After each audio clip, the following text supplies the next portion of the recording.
демасты деген бір хабар алды. Сондықтан кетіп қалуы мүмкін деп айтып еді. Иә, айтпа бұйырмаңыз. Басқа өтетін ой жоқ. Сондықтан өзіңізге де осы бір-екі ауыз сөзіңізді айтса деген ойдамыз.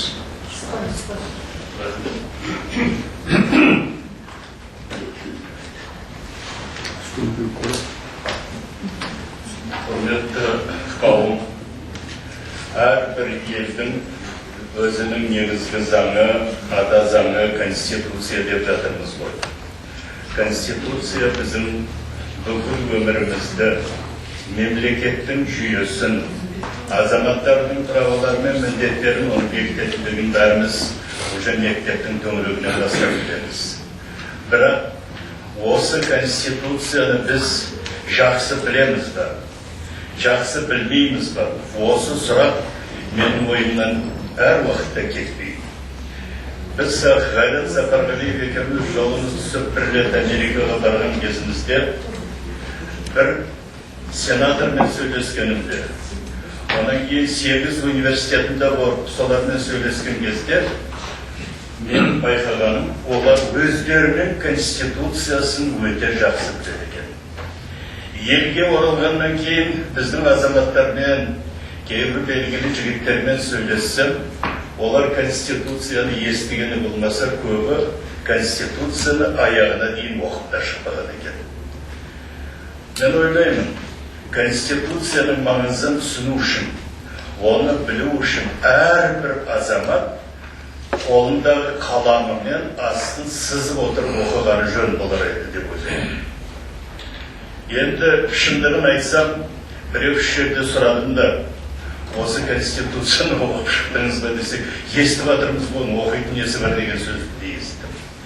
Бұл біздің сол ата заңымызға көңілді бөлмегендіктен туатын зат.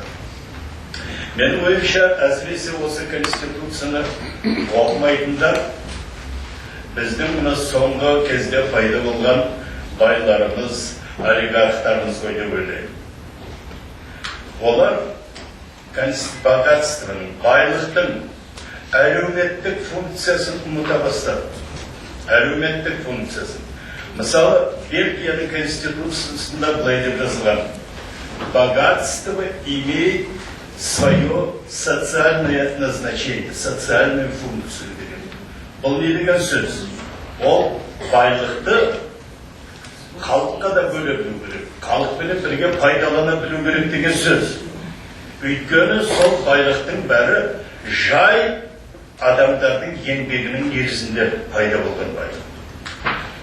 Қазақта бір мақал бар: қойдың қарғысын қасқыр естімейді дегендей.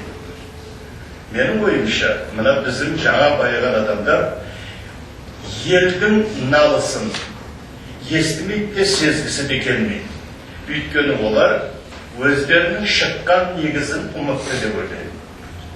Ал оны ұмытпау керек. Бүгінгі бай болып, дүниесін әр жерге бір шашып жүрген азаматтар естеріне салса, осы байлық қайдан келді? Біріншіден, осы байлықтың негізінде елім жатыр, жерім жатыр. Екіншіден, осы байлықты маған тауып берген, менің қарамағымда жұмыс істеп жүрген азаматтар ғой, адамдар ғой деп осыны ойлауға керек. Бірақ біздің олигархтарымыз, байларымыз оны ойланып жатқан жоқ. Олар өздерінің ойнастарына бөтен мемлекеттерден неше түрлі дворецтарды алып беріп жатыр, үйлер салып беріп жатыр, машинаның небір кереметтерін алып беріп жатыр, ягуар сияқтанған, бөтен сияқтанған машиналарды. Ал осыны істеп жатқан кезде бұл неге ойланбайды? Осы байлық маған қайдан келді? Осы байлыққа мен қалайша ие болып отырмын деп. Сондықтан әр уақытта олардың есіне әрбір байлықтың өзінің әлеуметтік функциясы бар екендігін естеріне салып отырғанымыз дұрыс қой деп ойлаймын. Ал енді бүгінгі күні кейбіреулер айтып жатады, конституция өзгереді жатады, бұл қалай деп. Өзгермейтін конституция жоқ. Өйткені өмірдің өзі солай. Өмір өзгереді, әлеуметтік система өзгереді, саяси система өзгереді. Болмаса, сол өмірдің өзі белгілі бір жағдайларда, Конституцияға өзгерістер енгізу керек екендігін көрсетіп отырады. Оны еске алмауға болмайды. Міне сондықтан да біздің Конституциямыздың өзгеріп жататыны, толықтырылып жататыны осы. Мен байқаймын, көбірек сөйлеп кеттім ба? Мен осыменен қысқартайын, бірақ мен ойлап тұрғаным. Әрбір конституция еліміздің негізгі заңы болғандықтан, әрбір азамат жұмысшы болсын, шаруа болсын, олигарх болсын, осы конституцияның төңірегінде ғана өмір сүретіндігімізді ұмытпайық. Рахмет.